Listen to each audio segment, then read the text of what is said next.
Hello everyone, welcome to Master Sahab. And आज की हम लोग क्लासेस में जो कवर करने वाले हैं, पिछला हमने जितना भी टॉपिक पढ़ाई किया था, ठीक है, उन सभी टॉपिक्स को हम लोग रिवीजन करने वाले हैं। और एक बार वो देखूंगा मैं कि हम लोग कितना क्लियर कर चुके हैं। और आप लोग मुझे ये बताइए, अभी चैट बॉक्स ओपन करिए और सबसे पहला मेरा क्वेश्चन ये है आप लोग से कि आप लोग कौन से कंपाइलर का इस्तेमाल कर रहे हैं। क्या आप लोग अपने प्रोग्राम को ऑनलाइन कंपाइल करा रहे हैं या लैपटॉप है, मोबाइल फोन है? थोड़ा क्लियर करिए, क्योंकि आपने कितना प्रोग्राम अभी तक किया वो हमको जानना है। ठीक है, तो एक बार आप चैट बॉक्स में हमको बताइए कि आपने कितने प्रोग्राम अभी तक रन कराए हैं। ठीक है, जो मैंने बेसिक बेसिक दिया था उसके हिसाब से मैं कुछ क्वेश्चंस दूंगा आप लोग को, और उसको भी आपको सॉल्व करना है, और एक दो प्रैक्टिकल बताएंगे, उसी के आधार पे आपको कुछ दो चार क्वेश्चंस देंगे। ठीक है, तो हमको बताइए पहले कि आप लोग अभी कितना क्वेश्चंस सॉल्व किए हैं। तो सबसे पहले हम ये देखते हैं, सी लैंग्वेज के अंदर कितने कीवर्ड होते हैं। तो टोटल कितने कीवर्ड होते हैं, मैंने पिछले वीडियो में, पिछले क्लासेस में भी आपको बता रखा है। तो टोटल 32 कीवर्ड्स होते हैं जो आपके सी लैंग्वेज के अंदर होते हैं। कीवर्ड्स का मतलब क्या होता है? Keywords are reserved word. ठीक है, कीवर्ड्स क्या होता है? पहले से स्टोर कुछ ऐसे वर्ड हैं जो सी लैंग्वेज के लिए ही बनाया गया है। उसके अंदर कुछ ना कुछ उस वर्ड का मीनिंग होता है, कुछ इस्तेमाल होता है, उसके अलावा कुछ और काम हम नहीं कर सकते हैं उससे। ठीक है, सी लैंग्वेज का वो that have special meaning to the compiler, जो कुछ एक अलग मीनिंग बताता है कंपाइलर को कंपाइल कराने के लिए। ठीक है, तो they can not be used as a variable name और आइडेंटिफायर। हम उसको आइडेंटिफायर के तरीके से या फिर वेरिएबल नेम में हम उसका इस्तेमाल नहीं कर सकते हैं, जितने भी हमारे कीवर्ड होते हैं। तो हम कितने कीवर्ड होते हैं? There are 32 keywords in total in C language. ठीक है, तो अभी हम नेक्स्ट स्लाइड पे चलते हैं और यहाँ पे आपको दिखाते हैं 32 कीवर्ड्स कौन कौन से होते हैं। तो ये जो है आपका वो पूरा 32 कीवर्ड्स है, जैसे ऑटो है, ब्रेक है, केस है, कैर है। ठीक है, कांस्टेंट के लिए कांस्ट का इस्तेमाल, continue, default, do, double, ills. ठीक है, एनम, एक्सटर्नल, एक्सटर्नल का ये है आपका, फ्लॉट है, फॉर है। कुछ इसमें लूप होते हैं, कुछ अलग अलग तरीके से इस्तेमाल किया जाने वाला है, लेकिन हर एक वर्ड का इसमें मीनिंग है। इसमें जितने भी 32 चीजें चीजें आपको दिख रही हैं, पूरा कीवर्ड है, ये रिजर्व वर्ड है। ये सी लैंग्वेज में सी लैंग्वेज को उसके कंपाइलर को ये बताता है कि इसका कुछ ना कुछ मीनिंग होता है उसके अंदर। जैसे आप इंग्लिश लैंग्वेज पढ़ते हैं तो उसमें ग्रामर होता है, ग्रामर के लिए इज, एम, आर, वो चीजें उसमें हेल्प करती है ना, हेल्पिंग वर्ड होता है। उसी तरीके से आपके प्रोग्राम को राइट करने के लिए ये जितने भी वर्ड हैं वो सब हेल्प करते हैं। ठीक है, जिससे हमारा प्रोग्राम जो है वो और भी बढ़िया बन पाएगा। तो ये 32 वर्ड्स होते हैं। आप इनका नोट्स आपको मिल जाएगा पीडीएफ नोट्स में। आज की क्लास के बाद आपको इस क्लास का नोट्स जो है वो पूरा मिल जाएगा, पूरा आप इसका नोट डाउन कर लीजिएगा। और आप हमको बताइएगा कंपाइलर क्या था आपका, कहाँ पे प्रोग्राम को रन करा रहे हैं। क्योंकि क्लियर नहीं करेंगे तो देखने का क्या मीनिंग? खाली वीडियोस देखना नहीं होता ना, क्लासेस को यहाँ से देखने के बाद आपको जाके प्रोग्राम को रन भी कराना है, और रन कराने के बाद रिजल्ट आया कि नहीं आया, क्या रिजल्ट आ रहा है, आप नेक्स्ट क्लासेस में पूछेंगे। आपके लिए अलग से कोई डाउट क्लास भी चलेगा, जिस किसी भी टॉपिक में आपका डाउट सेशन होगा, तो उसके लिए आपको बताना पड़ेगा ना डाउट क्या है। और आपने प्रैक्टिकल देखो भाई, डाउट तब होता है, डाउट ना होने का दो रीजन होता है।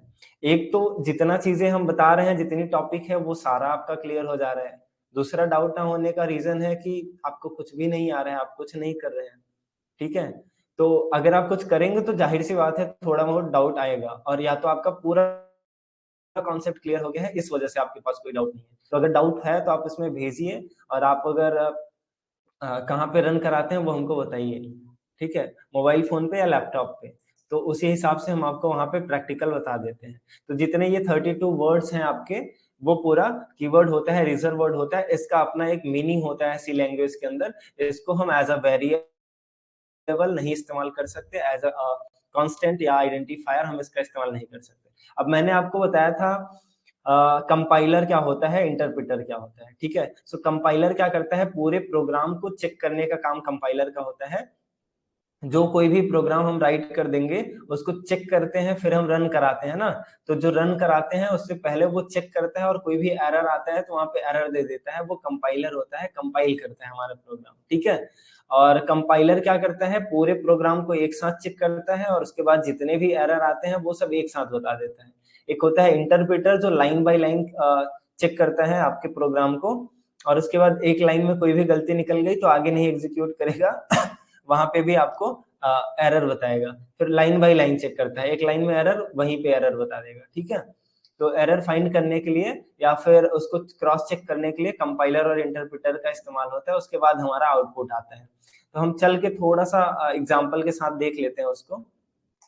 अभी ब्राउजर आपको दिख रहा है ना, ठीक है। हम यहाँ पे आ जाते हैं। ये आपने देखा होगा यहाँ पे एक टेक्स्ट मैसेज लिखा, online C compiler to run C program, ठीक है। तो कंपाइल कराता है, एक तरीके का कंपाइलर है जो पूरे प्रोग्राम को, हमारे कोड को पढ़ता है, रीड करता है, एंड देन रन पे हम क्लिक करते हैं तो हमारे पास आउटपुट आ जाता है। आउटपुट आता है वो अलग बात है, लेकिन इस पूरे प्रोग्राम को चेक करता है और अगर सही होता है तभी रिजल्ट देता है, गलत होता है तो साइड में आपको एरर बताता है। तो वो एरर कैसे हम फाइंड करेंगे, उसके लिए क्या क्या चीजें जरूरी होती हैं वो सब हमको समझना है, ठीक है। तो हम कोड यहाँ पे राइट करते हैं, वो हमको आपको सबको पता है, ठीक है। तो हम क्या करेंगे, यहाँ पे एक मैसेज मान लीजिए प्रिंट कराते हैं। अब मैसेज के लिए हम क्या करेंगे, एक वेरिएबल ले लेते हैं। आपको पता है वेरिएबल कैसे हम लोग बनाते हैं, किसी ना किसी डेटा टाइप से। और डेटा टाइप आपके कितने होते हैं,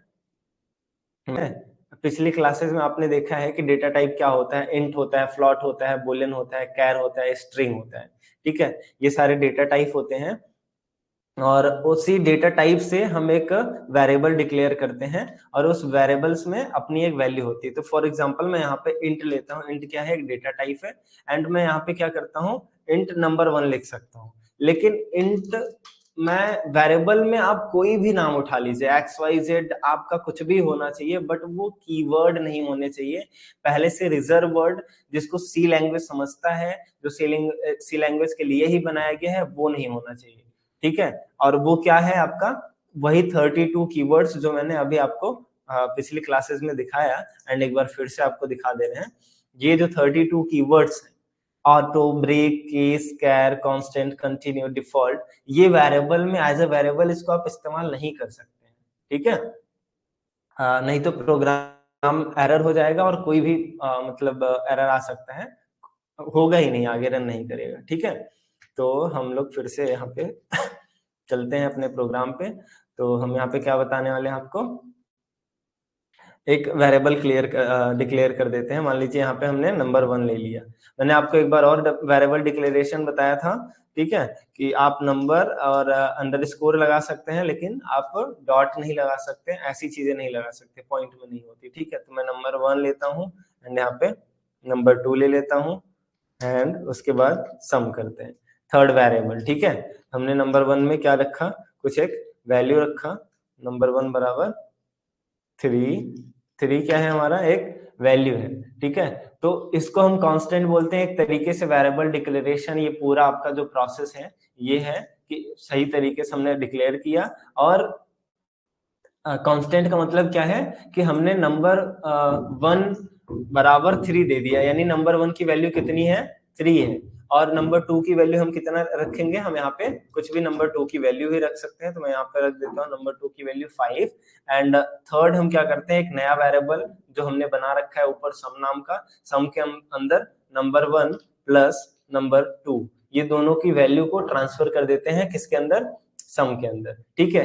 अब अगर हमको प्रिंट कराना होगा तो इंट डेटा टाइप का इस्तेमाल कर रहे हैं, इसलिए हमको प्रिंटफ में, प्रिंटफ क्या होता है, एक ऐसा वर्ड होता है, ये भी आपका उसके अंदर आता है, कीवर्ड्स के अंदर एक ऐसा वर्ड होता है जिसका मीनिंग होता है कि यहाँ से आपका कोई भी आउटपुट जो है वो प्रिंट करा पाएंगे आप।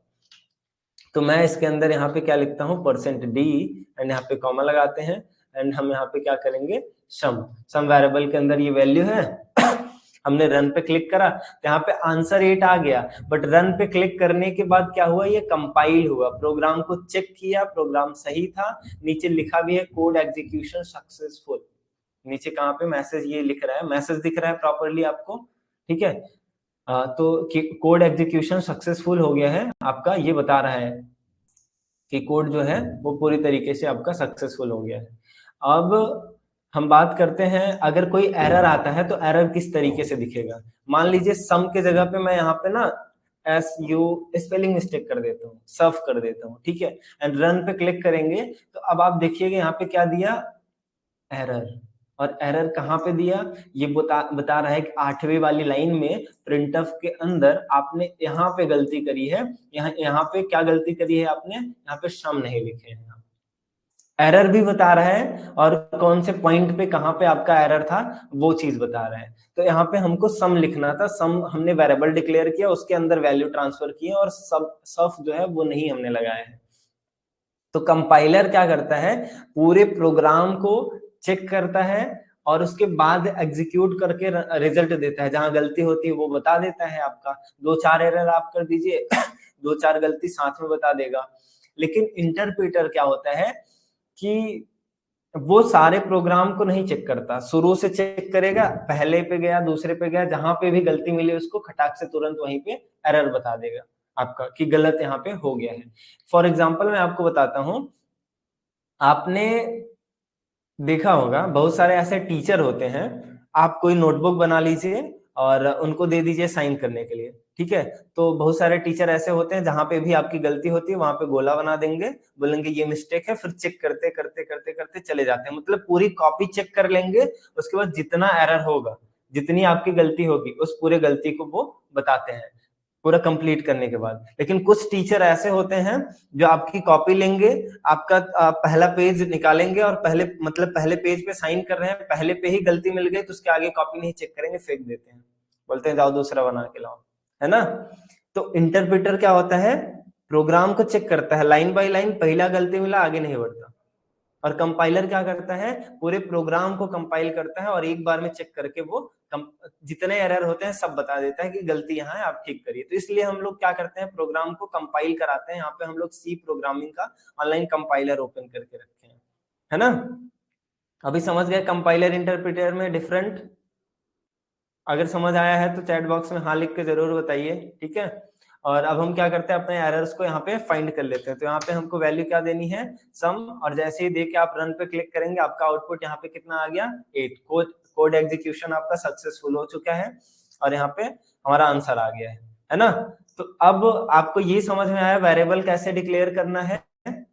इंट नंबर 1 नंबर 2 ABCD आप कोई भी नाम दे सकते हैं, बट वो डेटा कीवर्ड नहीं होना चाहिए, डेटा टाइप नहीं होना चाहिए, ठीक है। तो कुल मिला के कीवर्ड नहीं होना चाहिए। कीवर्ड 32 होता है जिसके अंदर डेटा टाइप भी आ जाता है आपकी सारी चीजें, ठीक है। तो वो 32 वर्ड्स नहीं होने चाहिए आपके वेरिएबल्स के अंदर। एज अ डेटा टाइप आप इस्तेमाल कर सकते हैं बट एज अ वेरिएबल नहीं कर सकते। अब एक चीज और बताते हैं, जो ये कांस्टेंट होता है, यानी नंबर 1 की वैल्यू मैं यहीं पे दे दे रहा हूँ, नंबर 1 बराबर 3, ठीक है, नंबर 2 बराबर यहाँ पे हमने 5, जो भी हमने यहाँ पे वैल्यू दिया है। अब इसका यहाँ पे आंसर आया है, लास्ट आउटपुट में आप देखेंगे 8 आया है। तो अगर हम चाहते हैं कि यहाँ पे वैल्यू ना दे, ये वैल्यू तो चेंजेबल है नहीं, यहाँ पे आके फिर से हमको क्या लिखना पड़ेगा, 63। मान लीजिए हमको कल को वैल्यू चेंज करनी है, मैंने यहाँ पे 63 लिखा एंड रन पे क्लिक किया। अब 63 + 5 जो है वो दोनों ऐड करके 68 आप